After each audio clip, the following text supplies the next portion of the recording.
Hello, and thank you for joining us.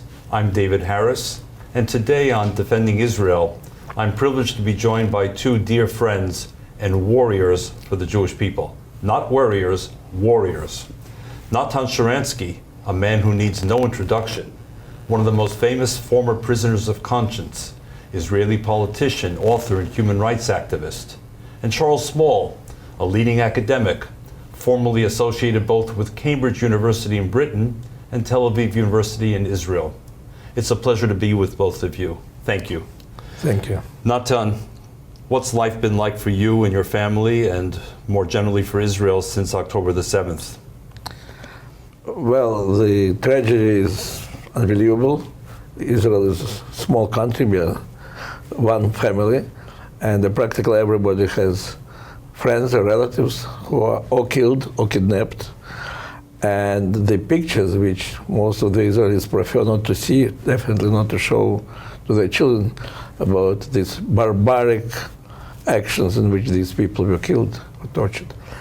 But on the other hand, in one day, Israel, from the most polarized society, turned into one family when, maybe for the first time in my life in Israel, there is no left and right. There are no ultra-Orthodox and anti-religious.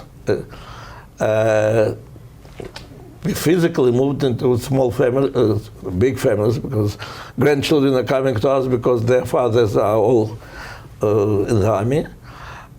Everybody tries to help to everybody. And everybody is absolutely sure that we have now no choice. It's not about revenge, it's about survival of Jewish state. We already begin to see the discourse changing in the media, certainly on American campuses and elsewhere, where people have stopped focusing on October the 7th and the images you're speaking about, and are now focusing much more on what's happening in Gaza. What do you say to those people?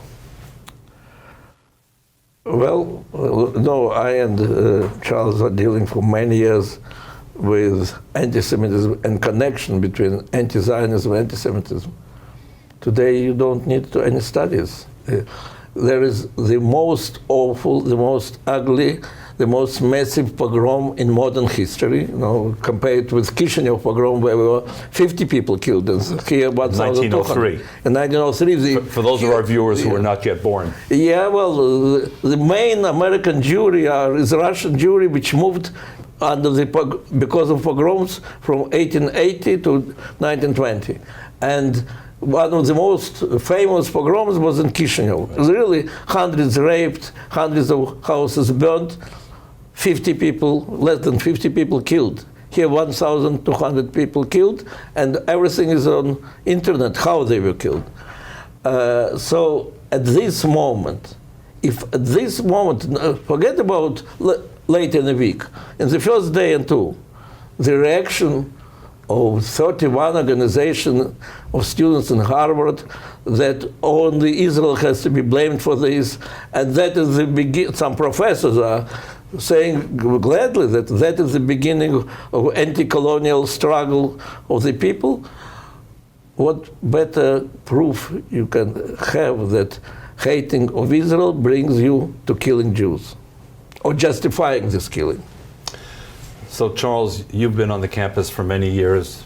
You created ISGAP, and I hope you'll tell our viewers something about ISGAP, which you've led and which Natan chairs. But how do you explain this eruption of raw anti-Semitism at places like Harvard University that Natan just mentioned? So first of all, I'm honored to be next to Natan, and with you, David. You're both involved with ISGAP, which is the Institute for the Study of Global Anti-Semitism and Policy. And our tagline at ISGAP is fighting anti-Semitism on the battlefield of ideas. And I think, in a sense, the universities are at the forefront, or the front line, of the war against the Jewish people. And there's a war against the Jewish people taking place on the battlefield of ideas. And I think for decades, first of all, there's been funding coming from Qatar, which is a Muslim Brotherhood affiliated regime. They're pumping billions of dollars into American universities legally and also, we believe, illegally. And what the funding has done is that they fund chairs of departments and professorships. They fund the Students for Justice of Palestine, SJP, which is sort of the shock troops on campus that make Jewish students and faculty feel very uncomfortable. And if you take a step back, what's happened on campus is really astounding. Less than 2 generations ago, the Jewish people were hunted and exterminated because we were perceived as not being white and poisoning the purity of the white Aryan nation. Fast forward to 2023, and the best schools in the classroom, professors are teaching students that Jews are white, and it's not we're white, welcome to the club, and we're sorry for what happened during the Holocaust. No, we are now white, and we are the embodiment of racist, white supremacists, colonialists, and apartheid supporters. So as Israel has been demonized in the classroom for decades as an apartheid colonial state, Jewish students and faculty who have connections to Israel, family connections, spiritual, cultural, religious connections to our land, are deemed as a sort of enemy within this sort of progressive postmodern space. So if you go to Jewish student groups, Hillel, Chabad, if you show your affinity, you're showing your affinity to the Zionist entity, and you are the incarnation of what is evil today. So this is outright anti-Semitism, and it's not... And you're saying it did not start yesterday. This has been developing over many years. Correct. Seeds have been planted. Yeah. So famously, Edward Said said in 1982 that he's the last... Explain who Edward Said is to the audience. Edward Said was a professor of literary criticism at Columbia University, a very effective communicator and writer, and was at the forefront of sort of the anti-colonial, post-colonial intellectual moment in academia. He played a very important role intellectually. And he argued in 1982, and this was outlandish, that he was the last remaining true Jewish intellectual, and all the Jewish scholars were scribes in the suburbs of America getting fat, and that the Palestinians were the Jews, and that the Jews were the Nazis. And this outlandish thing in 1982, people thought he was a bit off the wall, but if you look at it, this is the narrative that has gained traction in academia and is causing this anti-Semitism. And endures long after his death. And again, Correct. to be clear to the audience, lest they be confused, Edward Said was a Palestinian, not a Jew. He claimed to be Palestinian, But he Christian certainly was not Palestinian, Jewish. born in Cairo. Yeah. But Natan, you were famously associated with the 3 Ds already years ago, long before October 7th, in trying to define anti-Semitism.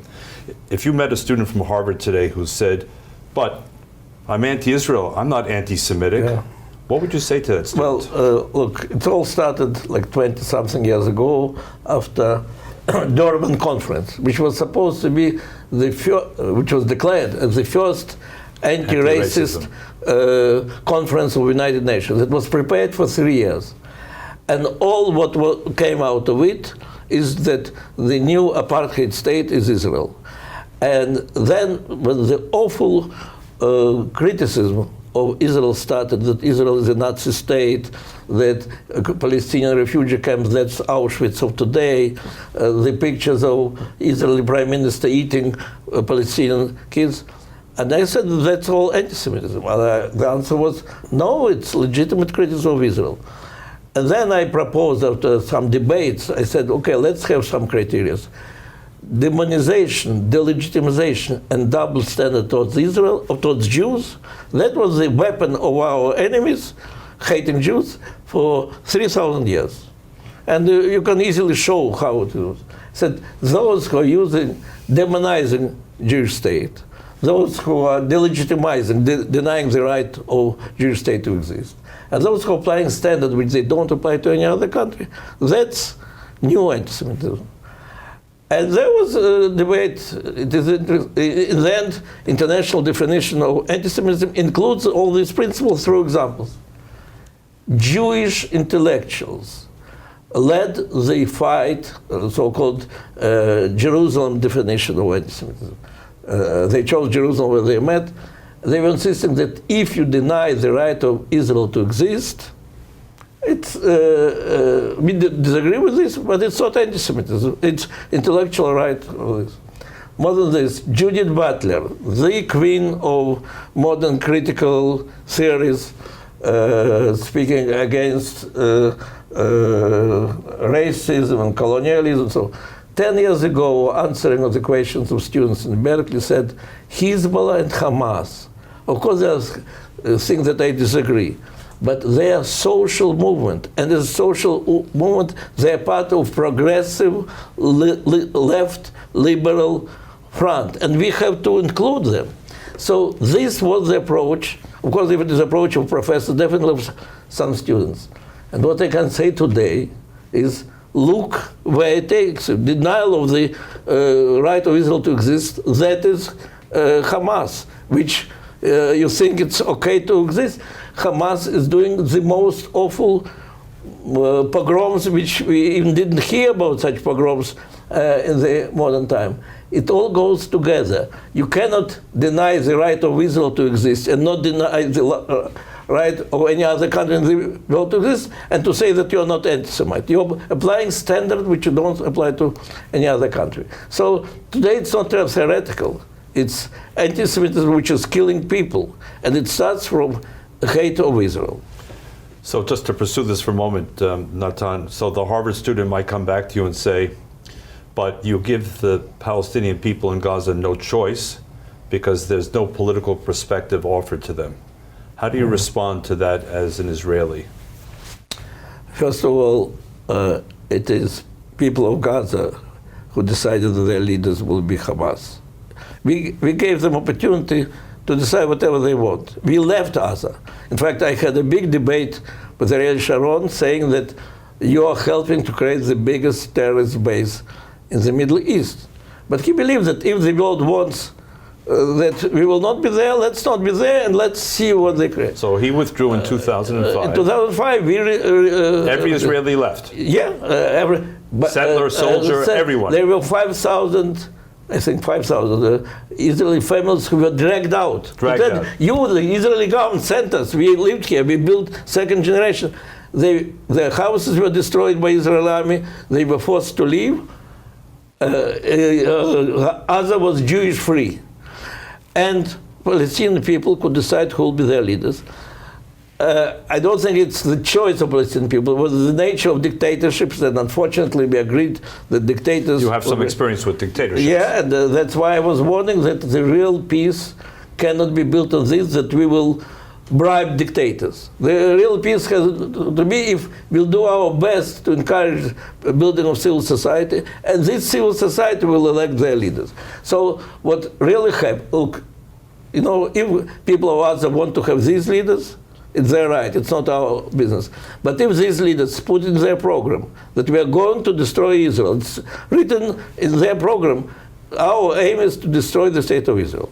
And if there is a numerous number of terrorist attacks on Israel, on Jews almost every day, and in the end there is such an awful barbaric pogrom, we can't accept this free choice of Palestinian people to kill us. We have to resist. Right.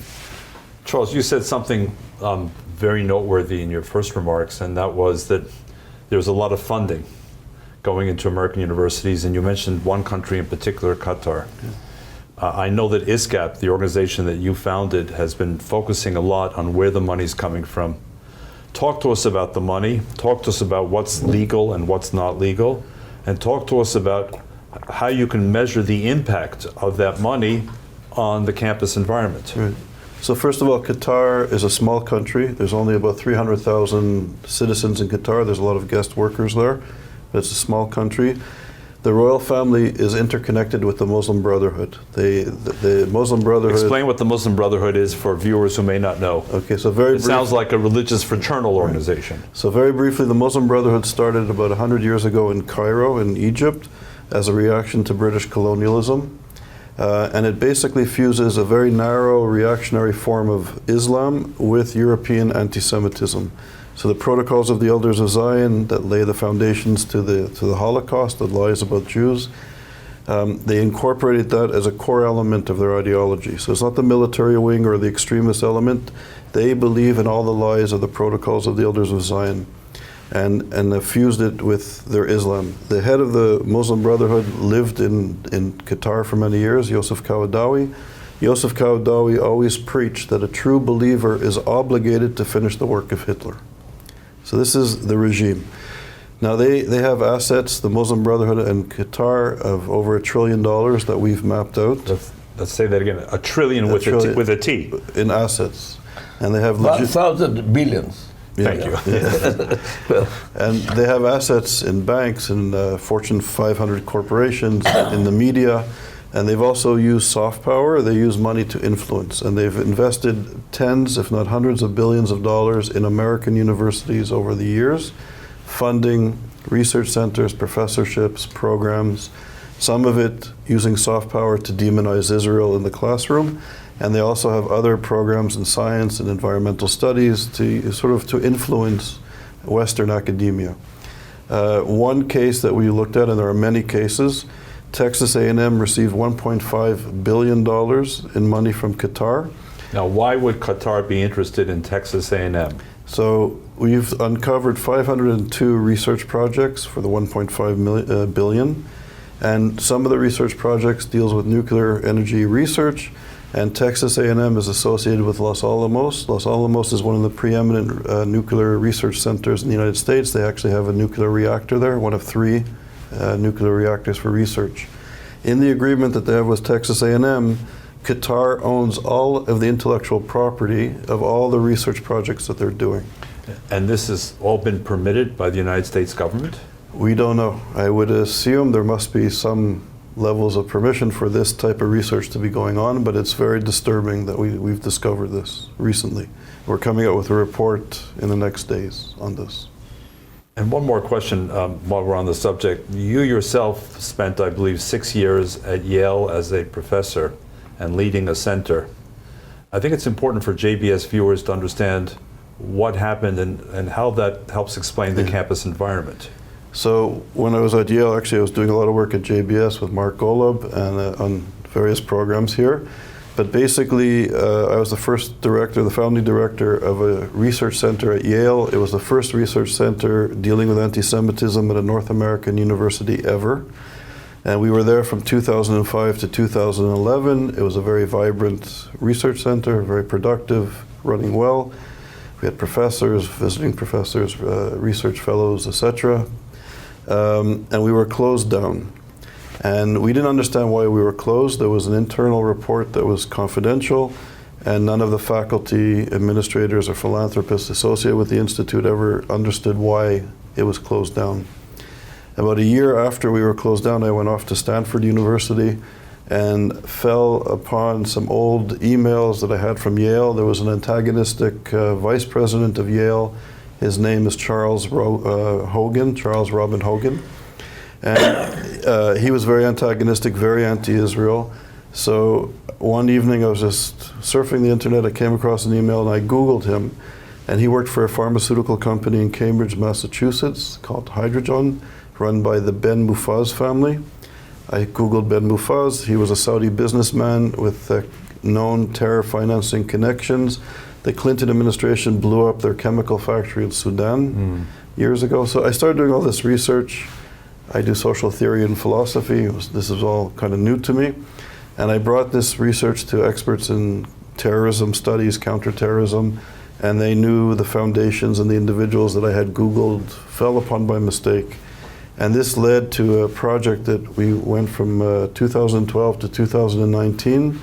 And we presented our research in Washington to the head of Homeland Security, the head of FBI, the head of Treasury, Department of Education, the Secretary of State was there, Attorney General. It was a major conference. And we discovered $3 billion in undeclared money coming from the Muslim Brotherhood to American universities. When you say undeclared, because what's the guideline for declaring foreign money? So in the United States, during the time of the Second World War, the American government was concerned with the rise of fascism and Nazism. So they passed a law that any foreign funding to universities over $250,000 has to be reported to the IRS and to the Department of Education. That's the law. So a lot of the funds that we followed was foreign funding, and it wasn't being declared by the universities to the Department of Education or the IRS. And we found $3 billion. We presented our research. This led to a federal investigation in 2019. The federal investigation lasted for about 8 months, and they found $18 billion in undocumented. Repeat that number. $18 billion in foreign funding that was not declared to the government. When the Biden administration was elected, the investigation was called off. Why? We're not sure, but sometimes some of these investigations that are not, they're presidential orders, or the administration orders them. It doesn't go through Congress or the Senate. Executive orders, maybe. Executive order, exactly. So some of these investigations, when a new government comes in, they're closed down. I think the reason it was closed down is that the universities have a strong lobby. It may be one of the only unregulated sectors of the American economy. It's a big business, and they're powerful in Washington, and I think they wanted this investigation closed.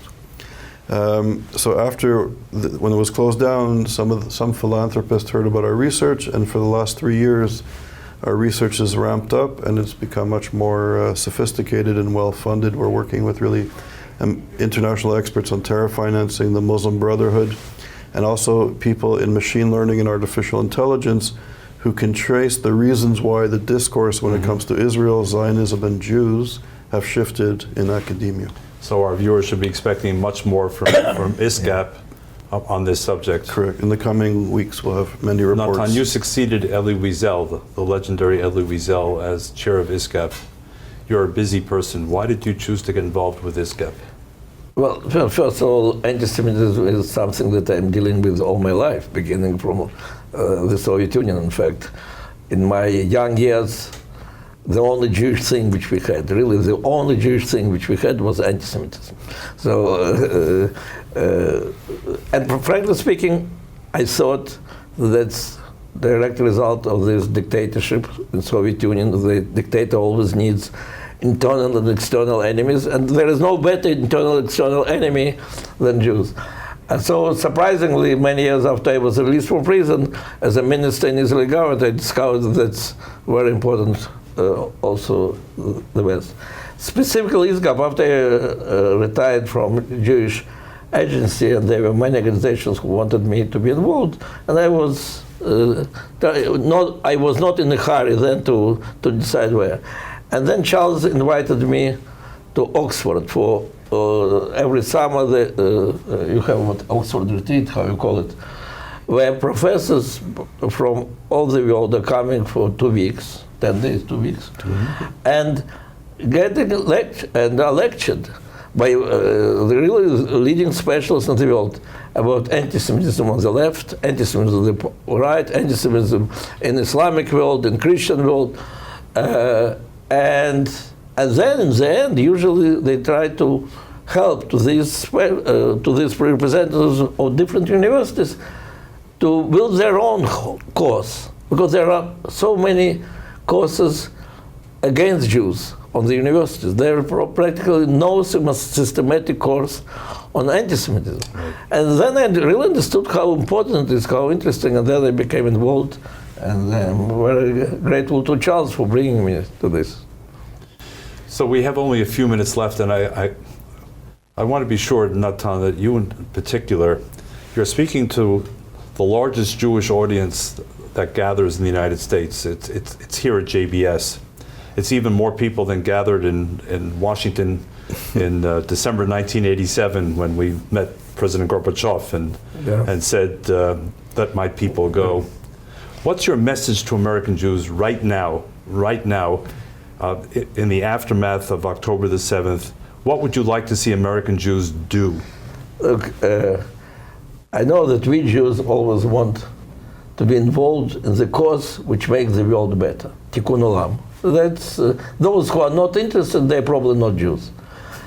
But the best, first of all, it's very difficult to fight for the better world. And the source of your energy, of your strength, of your inspiration to fight for the better world is your own identity. And second, there is no more important thing in fighting for the liberal, open, receptive world than to fight against anti-Semitism. Jews are the first target, but they are not the last. The way to illiberal, dictatorial world goes through anti-Semitism. So we Jews are the first to feel it, the first to feel personally injured and insulted, and we should be the first who begin this struggle. So don't be hesitant. Don't be shy. Don't restrict yourself in fighting against anti-Semitism, thinking that it can compromise you. To the contrary, you really can do a service for this world. You really can be good with your people and with people around you by fighting and without any compromise against anti-Semitism. Beautifully said. Thank you, Natan. Charles, for people who want to learn more about ISGAP, having heard about the important work, how can they learn more? Right. So, first of all, if I may, there's an irony here, if I may.